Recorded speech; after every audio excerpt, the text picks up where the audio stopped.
ഇത് ചെട്ടിക്കുളങ്ങര ഭഗവതി ക്ഷേത്രം. ആദിപരാശക്തി ജഗദംബികയായി കുടികൊള്ളുന്ന ദേവതാസ്ഥാനം. ഒരു നാടിന്റെ സാംസ്കാരിക പരിസരത്തിന് ജീവൻ നൽകുന്ന ക്ഷേത്ര സങ്കേതം. ആലപ്പുഴ ജില്ലയിലെ ചെട്ടിക്കുളങ്ങര എന്ന സ്ഥലത്താണ് ക്ഷേത്രം സ്ഥിതി ചെയ്യുന്നത്. മാവേലിക്കര നഗരത്തിന് സമീപമായാണ് ചെട്ടിക്കുളങ്ങര. കായംകുളം മാവേലിക്കര ദേശീയപാതയിൽ കായംകുളത്തു നിന്നും 8 കിലോമീറ്റർ സഞ്ചരിച്ചാൽ ചെട്ടിക്കുളങ്ങര ദേവീക്ഷേത്രത്തിൽ എത്തിച്ചേരാം. ഇന്ന് ക്ഷേത്രം സ്ഥിതി ചെയ്യുന്ന സ്ഥലം ഓണാട്ടുകര പ്രദേശത്തിൽ ഉൾപ്പെട്ടതാണ്. ഓടനാട് എന്നും ഈ സ്ഥലം അറിയപ്പെടുന്നു. കായംകുളം, മാവേലിക്കര, കരുനാഗപ്പള്ളി, കാർത്തികപ്പള്ളി താലൂക്കുകൾ ഉൾപ്പെടുന്നതാണ് ഓണാട്ടുകര. നൂറ്റാണ്ടുകൾക്ക് മുമ്പ് ഓണാട്ടുകര പ്രദേശം ബൗദ്ധ സംസ്കാരത്തിന്റെ കേന്ദ്രമായിരുന്നുവെന്ന് ചരിത്രം പറയുന്നു. ചെട്ടിക്കുളങ്ങര ഭഗവതി ക്ഷേത്രത്തിന്റെ ഐതിഹ്യം ഇപ്രകാരമാണ്.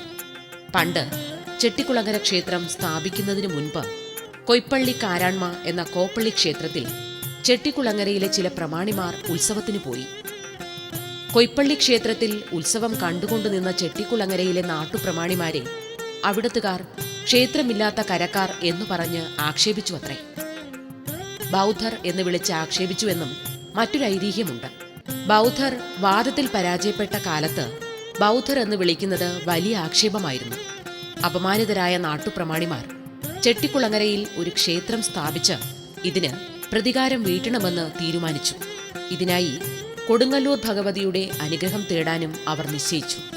തുടർന്ന് ഈ തീരുമാനം നടപ്പിലാക്കാൻ ചെമ്പോലിൽ കുടുംബനാഥന്റെ നേതൃത്വത്തിൽ പുതുപ്പുരയ്ക്കൽ, ചെറുമാളിക്കൽ, കരാലിൽ, മാങ്ങാട്ടത്ത്, ചരൂർ മേച്ചേരിൽ എന്നീ കുടുംബങ്ങളിലെ കാരണവന്മാർ ഉൾപ്പെടുന്ന ഒരു സംഘം തീർത്ഥാടനത്തിന് പുറപ്പെട്ടു.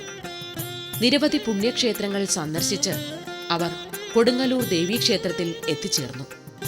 അവിടെ ഏതാനും നാൾ ഭജനമിരുന്ന കരപ്രമാണിമാർക്ക് ദേവിയുടെ സ്വപ്നദർശനമുണ്ടായി.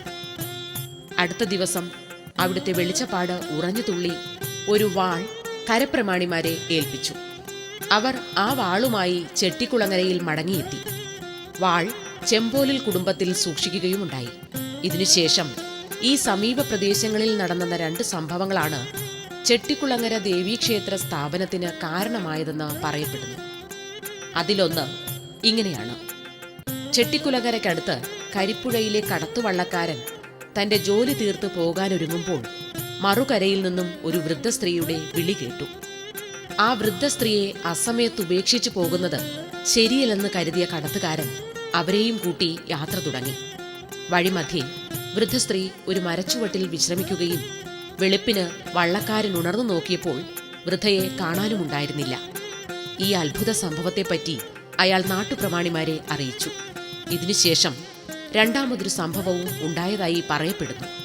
ഇന്ന് ക്ഷേത്രം നിൽക്കുന്നതിന്റെ തൊട്ടടുത്തായുള്ള ഒരു നമ്പ്യാതിരി ഗൃഹത്തിൽ വീടിന്റെ കെട്ടിമേയൽ നടക്കുകയായിരുന്നു. പുരകെട്ടുകാർക്ക് ഉച്ചക്കഞ്ഞിയും മുതിരപ്പുഴുക്കും വിളമ്പിക്കൊണ്ടിരുന്നപ്പോൾ അപരിചിതയായ ഒരു വൃദ്ധസ്ത്രീ അവിടെ എത്തി. അവരോടൊപ്പം കഞ്ഞി കുടിച്ച ശേഷം അവർ അവിടെ നിന്നും അപ്രത്യക്ഷയായി. ഈ സംഭവങ്ങൾക്ക് ശേഷം കരക്കാർ ഒരു ജ്യോതിഷിയെ കണ്ട് പ്രശ്നം വയ്പ്പിക്കുകയും പ്രശ്നവിധി പ്രകാരം ചെട്ടിക്കുളങ്ങരയിൽ ദേവീ സാന്നിധ്യമുണ്ടെന്ന് കണ്ടെത്തി ക്ഷേത്രം നിർമ്മിച്ച് പ്രതിഷ്ഠ നടത്തുകയും ചെയ്തു. ആദ്യം ദേവീ ദർശനമുണ്ടായ വള്ളക്കാരൻ ക്രിസ്ത്യാനിയായിരുന്നു.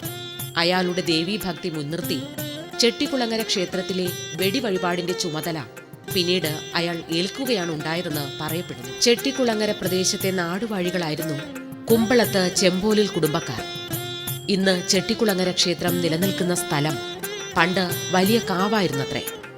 ഇത് മഹാഭാരതത്തിൽ പരാമർശിക്കപ്പെടുന്ന ഖാണ്ഡവ വനത്തിന്റെ ഭാഗമായിരുന്നു എന്നും വിശ്വസിക്കപ്പെടുന്നുണ്ട്.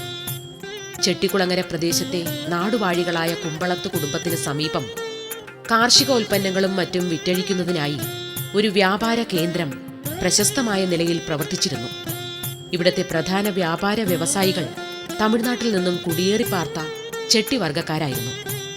വ്യാപാര ബന്ധങ്ങൾ വഴി ഓടനാട് രാജാവുമായി ചെട്ടിമാർക്ക് വലിയ ബന്ധമായിരുന്നു. ചെട്ടിമാർ കേന്ദ്രീകരിച്ച് പ്രവർത്തിച്ചിരുന്ന സ്ഥലമെന്ന നിലയിൽ ഓടനാടിന്റെ പഴയ നീട്ടുകളിൽ ഈ പ്രദേശത്തെ ചെട്ടിക്കുളങ്ങരയെന്ന് രേഖപ്പെടുത്തുകയും ക്രമേണ അത് സ്ഥലപ്പേരായി മാറുകയും ചെയ്തു എന്ന് പഴമ. കുമ്പളത്ത് കുടുംബത്തിന്റെ പരദേവതയായ കാവിലമ്മയും നാഗരാജാവും മറ്റും ഇന്ന് ക്ഷേത്രം നിൽക്കുന്ന സ്ഥലത്തുണ്ടായിരുന്ന പഴയ കാവിലായിരുന്നു പ്രതിഷ്ഠിക്കപ്പെട്ടിരുന്നത്. കുടുംബ പാരമ്പര്യമനുസരിച്ച് കുമ്പളത്ത് കുടുംബത്തിലെ നിത്യാനന്ദ യോഗീശ്വരൻ എന്ന വലിയച്ഛൻ കാവിലമ്മയെ നിത്യവും പൂജിച്ച് ആരാധിച്ചു പോന്നിരുന്നു. അക്കാലത്ത് മതപ്രചരണാർത്ഥം ബുദ്ധ സന്യാസിമാർ ചെട്ടിക്കുളങ്ങര സന്ദർശിക്കാറുണ്ടായിരുന്നു. ബുദ്ധസങ്കല്പത്തിൽ ആകൃഷ്ടനായ യോഗീശ്വരൻ കാവിലമ്മയെ ദേവീസങ്കല്പത്തിൽ ഭജിച്ചു തുടങ്ങിയെന്നും പറയപ്പെടുന്നു. യോഗീശ്വരന്റെ കാലശേഷം ഈ കാവിൽ മണാത്ത് ഭവനത്തിൽ ശേഖരൻ താങ്കളെന്ന വലിയച്ഛൻ പൂജാകർമ്മങ്ങൾ നടത്തിപ്പോന്നു. തുടർന്ന് ശേഖരൻ താങ്കളും 7 കുടുംബകാരണവന്മാരും പൊന്നാനിയിലെത്തി ആഴ്വാഞ്ചേരി തമ്പ്രാക്കളെ മുഖം കാണിച്ചു. ശേഖരൻ താങ്കൾ ആഴ്വാഞ്ചേരി തമ്പ്രാക്കളെ തന്റെ ആഗമനോദ്ദേശം അറിയിച്ചു. ആഴ്വാഞ്ചേരി തമ്പ്രാക്കൾ അവർക്ക് ചില നിർദ്ദേശം കൊടുത്തു. മലപ്പുറം ജില്ലയിലെ ചാലിശ്ശേരിയിലുള്ള മുക്കോല ക്ഷേത്രങ്ങളിലൊന്നായ കണ്ണേങ്കാവ് ഭഗവതിയെ 3 ദിവസം വ്രതാനുഷ്ഠാനങ്ങളോടെ ഭജിക്കണമെന്നതായിരുന്നു അത്. ഇതിനു വേണ്ടതായ കാര്യങ്ങൾക്ക് ക്ഷേത്രം തന്ത്രിയായ ചേനാസ് നമ്പൂതിരിയെ ചുമതലപ്പെടുത്തിയിട്ടുണ്ടെന്നും അറിയിച്ചു. ഇതുപ്രകാരം ഭജനം തുടങ്ങിയ ശേഖരൻ താങ്കൾക്ക് ചില അനുഭവങ്ങളുണ്ടായി. ആദി ശങ്കരാചാര്യർക്ക് ധ്യാനത്തിൽ പ്രത്യക്ഷപ്പെട്ട ഭദ്രകാളിയാണ് കണ്ണേങ്കാവ് ക്ഷേത്രത്തിൽ കുടിയിരിക്കുന്നതെന്നും സ്വയംഭൂവായ വിഗ്രഹമാണ് ഇവിടെയെന്നും ചേനാസ് ശേഖരൻ താങ്കൾക്ക് പറഞ്ഞുകൊടുത്തു. ആഴ്വാഞ്ചേരി മനയിൽ സൂക്ഷിച്ചിരുന്ന ഒരു ഗണപതി വിഗ്രഹം അദ്ദേഹം ശേഖരൻ താങ്കളെന്ന വലിയച്ഛനെ ഏൽപ്പിച്ചു. ഈ വിഗ്രഹമാണ് ചെട്ടിക്കുളങ്ങര ശ്രീകോവിലിനോട് ചേർന്ന് തെക്കുവശത്ത് പ്രതിഷ്ഠിച്ചിരിക്കുന്നത്. ചെട്ടിക്കുളങ്ങരയിലെ പ്രതിഷ്ഠ കഴിഞ്ഞ് ഏതാനും വർഷങ്ങൾക്കു ശേഷം മുറജപത്തിന് നേതൃത്വം നൽകിയ ആഴ്വാഞ്ചേരി തമ്പ്രാക്കൾ തിരുവനന്തപുരത്തു നിന്നും മടങ്ങുമ്പോൾ ചെട്ടിക്കുളങ്ങര ക്ഷേത്രം സന്ദർശിച്ചതായി ചരിത്രം പറയുന്നു. ചൈതന്യവത്തായ ചെട്ടിക്കുളങ്ങരയിലെ ദേവീ പ്രതിഷ്ഠയിൽ തന്റെ നിർദ്ദേശങ്ങൾ പാലിക്കപ്പെട്ടതിൽ തമ്പ്രാക്കൾ അതീവ സന്തുഷ്ടി പ്രകടിപ്പിക്കുകയുണ്ടായി. മുക്കോല ക്ഷേത്രങ്ങളിലൊന്നായ കണ്ണേങ്കാവ് ഭദ്രകാളിയുടെ ചൈതന്യം പ്രതിഫലിക്കുമെന്നും ഈ പ്രദേശത്തെ ഐശ്വര്യ സമ്പൂർണമാക്കി ഭഗവതി കാത്തുരക്ഷിക്കുമെന്നും തമ്പ്രാക്കൾ ആശീർവദിക്കുകയും ചെയ്തു. ചെട്ടിക്കുളങ്ങരയിലെ പ്രതിഷ്ഠാ ലക്ഷണങ്ങൾ അനുസരിച്ച് വ്രതാനുഷ്ഠാനങ്ങളോടെ 21 ദിവസം ഭജനം ചെയ്താൽ സർവ അഭീഷ്ട സിദ്ധി ഉണ്ടാകുമെന്നും തമ്പ്രാക്കൾ അഭിപ്രായപ്പെട്ടു. പിന്നീട് ചെട്ടിക്കുളങ്ങരയിൽ മടങ്ങിയെത്തിയ ശേഖരൻ താങ്കളും നാട്ടുപ്രമാണിമാരും ക്ഷേത്ര നിർമ്മാണത്തിനു വേണ്ടി പ്രസിദ്ധനായ ഒരു ജ്യോതിഷിയെ വരുത്തി പ്രശ്നചിന്ത തുടങ്ങി. പ്രശ്നചിന്തയിൽ മഹാസരസ്വതി, മഹാലക്ഷ്മി, ഭദ്രകാളി എന്നീ ശക്തികളുടെ വിവിധ ഭാവങ്ങൾ ഉൾക്കൊള്ളുന്നതായിരിക്കണം പ്രതിഷ്ഠ എന്ന് വിധിക്കപ്പെട്ടു. മകരമാസത്തിലെ ഉത്രട്ടാതിക്ക് പ്രതിഷ്ഠ നടത്തണമെന്നും തീരുമാനിച്ചു. ശ്രീകോവിലും വിഗ്രഹവും നിർമ്മിക്കുന്നതിന്റെ എല്ലാ ചെലവുകളും കായംകുളം, മാവേലിക്കര, കൊടുങ്ങല്ലൂർ കൊട്ടാരങ്ങൾ ഏറ്റെടുത്തു.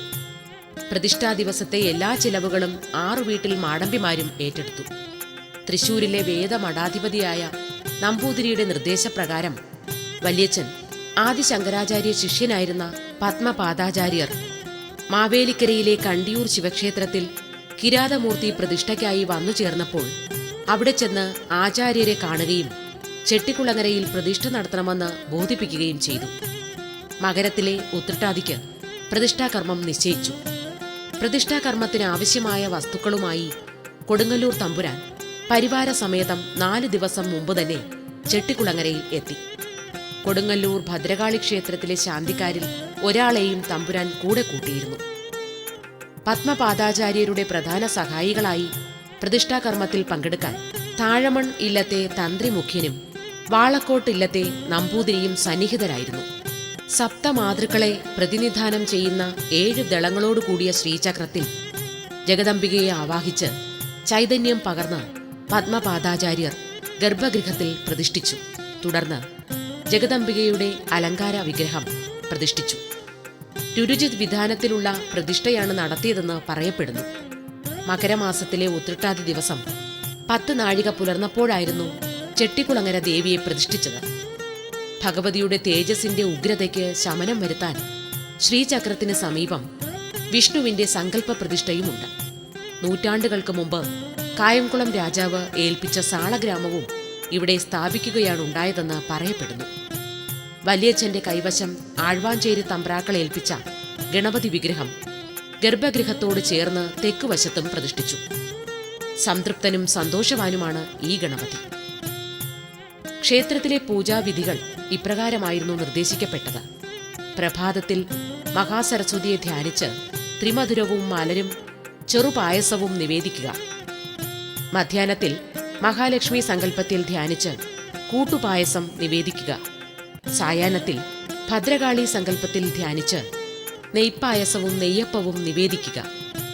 ഭഗവതിക്ക് സംഹാരദുർഗയുടെ അഥവാ ഭദ്രകാളിയുടെ ഭാവമുള്ളതുകൊണ്ട് രക്തപുഷ്പാഞ്ജലിയും കുങ്കുമാർച്ചനയും പാനയും കുരുതിയും പ്രധാനം. ചെട്ടിക്കുളങ്ങരയിൽ കുടിയിരിക്കുന്ന ജഗദംബിക ആധ്യാത്മിക ഭാവത്തിൽ ബ്രഹ്മവിദ്യാ സ്വരൂപിണിയും, ഭൗതിക ഭാവത്തിൽ കുണ്ഡലിനി ശക്തിയും, ഭക്തഭാവത്തിൽ സർവ അഭീഷ്ട പ്രദായിനിയുമാണ്. കൊടന്താത്തൻ വലിയച്ഛന്റെ കാലത്തായിരുന്നു ഇന്ന് നാം കാണുന്ന ശ്രീകോവിൽ പുതുക്കി പണികഴിപ്പിച്ചത്. ഇത് AD 1590 കൊടന്താത്തൻ വലിയച്ഛന്റെ കാലശേഷം അധികാരമേറ്റ ഗോവിന്ദനുണ്ണിത്താൻ എന്ന വലിയച്ഛൻ കാശിക്ക് തീർത്ഥയാത്ര പോയി. ഒടുവിൽ ചെമ്പോലിൽ കുടുംബം അന്യം നിൽക്കാൻ തുടങ്ങി. നാഥന്മാരില്ലാതെ വിഷമിച്ച ചെമ്പോലിൽ തുടർന്ന് അധികാരമേറ്റത് കൊച്ചുകുട്ടി കുഞ്ഞമ്മ എന്ന സ്ത്രീയായിരുന്നു. അപ്പോഴേക്കും ചെട്ടിക്കുളങ്ങര ക്ഷേത്രത്തിന്റെ നിത്യനിദാന കർമ്മങ്ങൾ വല്ലാതെ പരുങ്ങലിലായി. ക്ഷേത്രത്തിന്റെ പരിതാപാവസ്ഥ കണ്ട് കൊച്ചുകുട്ടി കുഞ്ഞമ്മ സർവ്വതും ഭഗവതിയിൽ സമർപ്പിച്ച് പ്രാർത്ഥനയുമായി കഴിഞ്ഞുപോന്നു. തുടർന്ന് കുമ്പളത്ത് കുടുംബത്തിന്റെ മൂപ്പനായി ചെമ്പോലിൽ താമസിച്ചിരുന്ന മൂത്താൾ എന്നറികൾ അധികാരമേറ്റെടുത്തു. ഈ സമയത്ത് ക്ഷേത്രം അന്യം നിന്ന് പോകരുതെന്ന് കരുതി മാധവൻ താങ്കൾ തിരുവിതാംകൂർ മഹാരാജാവിന് ക്ഷേത്രത്തിന്റെ അധികാരം ഏൽപ്പിച്ചു.